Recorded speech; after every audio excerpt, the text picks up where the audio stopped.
These days, we often hear this phrase, have love for your body. You should have love for your body. And of course, true love can only be unconditional love. And so many people have quite conditional love for their bodies. So if the body looks a certain way, if it's behaving itself, then we like the body. And so we can see that instead of unconditional love, we often direct the energy of judgment, expectation, disappointment, frustration, a lot of negative emotions, which of course is the opposite of love. And the law of love is that we can only have that pure love to the extent that we're detached from something.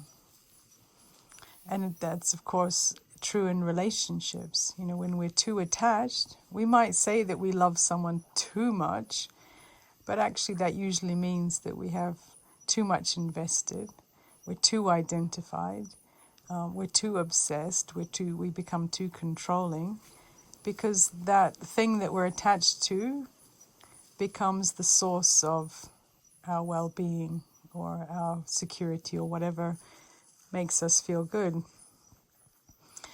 And so how do we become detached, or how do we get attached? So generally when we know that something is for a short time. So if you know that someone's in your life just for a few days, you don't invest that much. You don't get too attached. Likewise, if something is very big in your life. So for instance, if you don't have a lot of friends, that one friend becomes very big in your mind. They occupy a lot of your consciousness. So whenever something becomes very big and feels like very permanent, then what happens, we tend to develop attachment. And of course that's what happens in our relationship with the body, is that one, we very easily forget that actually this is a temporary costume. And this is 101 of spirituality, of meditation, of facts of life, that these costumes are temporary, which means there is no guarantee for the next moment. So in that sense, you know, to always keep in mind that this is only a costume for a short time. And the other thing is how we make it very big in our consciousness. And of course, we're living in a society which is becomes so obsessed with the body, with appearance. And an analogy that I was thinking about today, which is again, so for me, meditation is not always just sitting and trying to go beyond and into these mystical thoughts. It's really more about being clear about what is the reality, the truth of things. And so for that, this is a useful analogy to keep in mind throughout the day, that of a PlayStation. So if any of you have ever played games on a PlayStation, so there you are, you yourself are sitting usually in a comfortable chair in your lounge or bedroom, and you're very aware that this is you in your home on a chair and that you're playing a game. And although your consciousness gets very involved in that game, and you have an avatar that's doing the actions with that game, and in fact within that game you might get killed many times. Very dramatic things can happen, and yet you enjoy it. You really feel that it's a game. You don't overly identify. You don't worry that your avatar doesn't look a certain way, or if it does look a certain way, you don't have ego about your avatar being very good looking. You can really understand that this is not you, that this is just a figure in a game, it's a temporary game, and that actually the real you, even if you're caught up in the game, you never get completely deluded into thinking that it's real. You don't really have fear if your avatar is about to die, because you're at least awake enough to know that, yeah, you're still sitting in your lounge, in your chair. And that's the kind of detachment that actually sounds radical, but is really the truth, that that's how separate we really are from the world around us, that it is a game in which we have a costume, we play a role, we're these characters. And because it's 3D, it's all around us, it's much bigger, we forget that it's just a game. And not only that, we become obsessed with the details.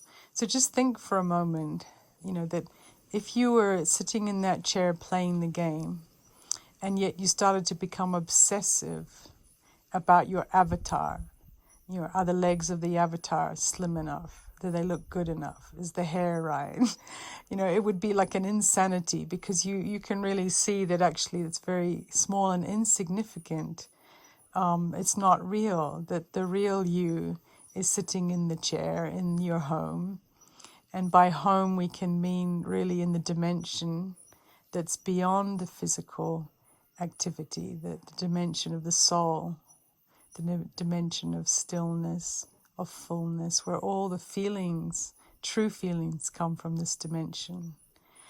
And it's not that we can't enjoy, having a body to play with in the game. I mean, this is why we're here in this earth, to enjoy it. But that obsession with these small details is why we get attached, because we actually make it very, very big. We blow it up, and it's a kind of an insanity, to not realize that it is a game, it is temporary, it's not the real you, it's just an avatar, and it will die. And if you are familiar with reincarnation, you know that you're going to get another avatar too. And so in this way we can play with these kind of analogies in order to get the right perspective, that our bodies are temporary, they're not the biggest thing in the world that should absorb so much focus. And even if we have the best possible avatar in the game, the one with the most attractive appearance, it's actually nothing more than still a temporary avatar in a game.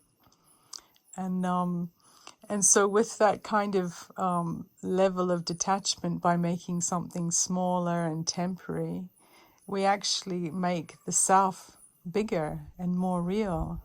And of course, the more we make that alive and real, we're feeling more loving.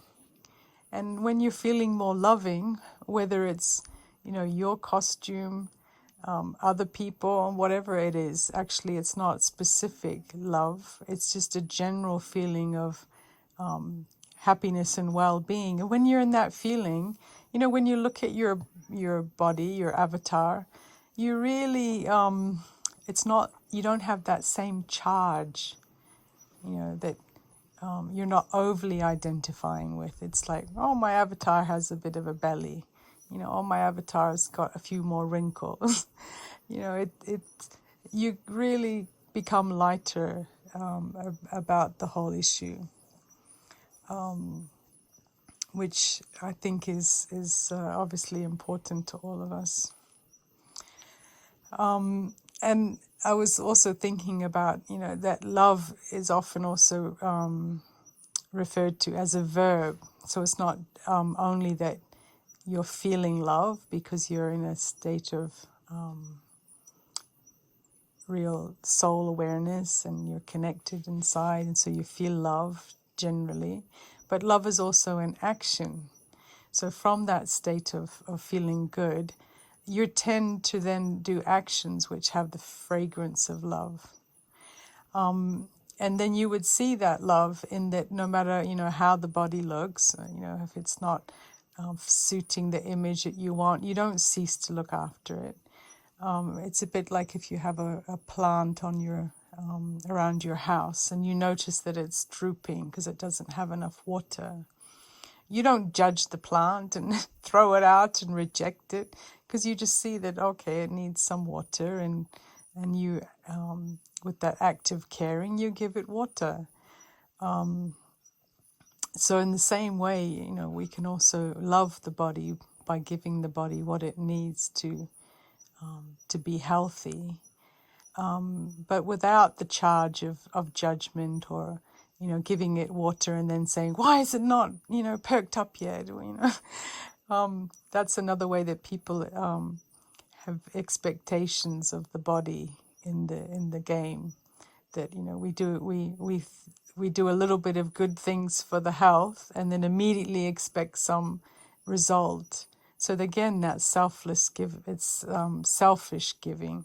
It's not unconditional love. It's like, I'll look after my body, but I immediately expect something back. I want it to change, look different, so that it gives me some ego boost. And so you can see that this journey to kind of transform our relationship with the way that we see the body, in a moment we can click and we can see it the right way, but easily we can slip back into the other way of seeing it, because that's the way the whole world thinks about it. And so every day it's good to refresh, even if it's similar ideas, refresh them again, so we can again put ourselves up the right way in our consciousness. Good night or good morning. Om Shanti.